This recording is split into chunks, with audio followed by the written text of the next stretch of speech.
paggawa ng batas,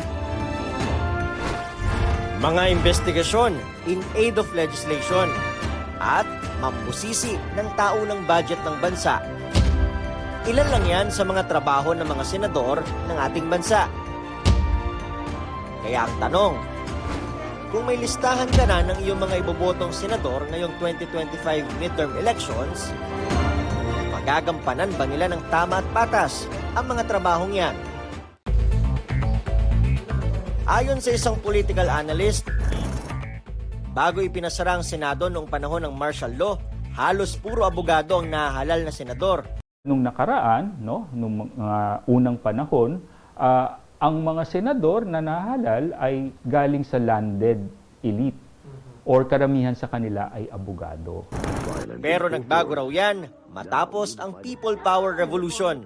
Ang kadahilanan dito ay dahil nung immediately after EDSA, pinagbawal ang political advertisements. Dahil sa tingin ng mga nagbawal dito ay ito'y magpapababa sa cost of election. Pero ang unintended consequence nito, ang nagkaroon ng advantage sa national elections, lalong-lalo na sa Senado, ay mga celebrities, mga artista, mga sports personality. Ito ang requirement sa pagtakbo bilang senador. Dapat natural-born citizen, at least 35 years old sa mismong eleksyon, marunong magbasa at magsulat, registered voter, at residente ng Pilipinas, at least 2 years bago ang halalan. Ang tanong ng ilan, bakit daw ba hindi requirement ang pagiging abogado o nag-aral ng law sa mga tumatakbong senador? Lalo't ang tawag nga raw sa kanila ay mga mambabatas. Kasi ang pagtingin ng konstitusyon natin, ang pagtakbo ay parte ng karapatan natin bilang mga tao. So, hindi siya naglagay ng property, literacy, or any other substantive requirement. Nakalagay din sa konstitusyon natin na bawal mag-impose ng property, literacy, or any substantive requirement. Hindi nga rin required na maging college graduate ang kandidato.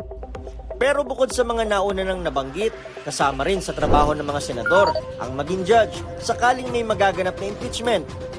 Kilatisin ang kalidad ng appointed cabinet members ng Pangulo kung kasapi ng Commission on Appointments. May kapangyarihan din bilang bahagi ng Kongreso sa pagdeklara ng state of war.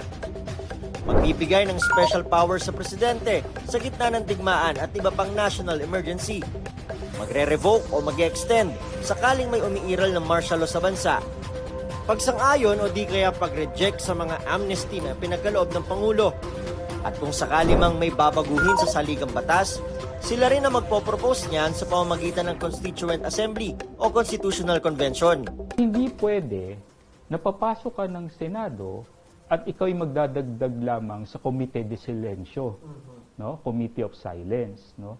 At hindi naman pwede na tatakbo ka sa Senado, sasayaw ka lang, or mangangako ng kung ano-ano. Tandaan po natin, ang Senado ay hindi game show at hindi ito ang lugar upang mamudmod ng kung ano-anong premyo. Ang Senado po ay institusyon kung saan kinakailangan ay mga seryosong tao na malalim ang pag-uunawa sa polisiya o batas. Pero sa dami ng eleksyong dumaan, tila hindi natututo ang mga Pilipino sa mga binoboto. Kasi may mga pag-aaral kasi ang mga botante, mas concerned sila pag malapit sa kanila. Halimbawa sa barangay level, sa munisipyo, sa syudad. No? So doon medyo concerned sila sa mga issues. Pero dahil nga nakasanayan na ang Senado ay masyadong malayo sa kanila. Malayo, di ba? Napakalayo. Senado, national ang kanilang scope. Pero wala silang direct connect with the senators. Hopeful ako kasi more than 50%, 'di ba, ng voting population ay galing sa kabataan, 18 to 30 years old. So nagbabago na naman Nagbabago ang pagtingin ng kabataan, nagbabago yung paano kumuha ng information ang mga tao pagdating sa eleksyon sa politika sa Pilipinas.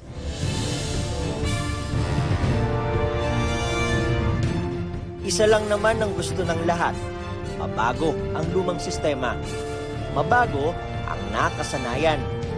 Nang sa huli, ang panalo, mga Pilipino naman. Para sa GMA Integrated News, ako si Nico Wahe, ang inyong saksi.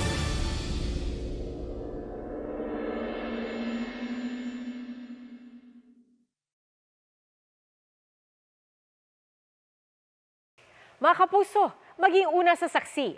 Mag-subscribe sa GMA Integrated News sa YouTube para sa iba't ibang balita.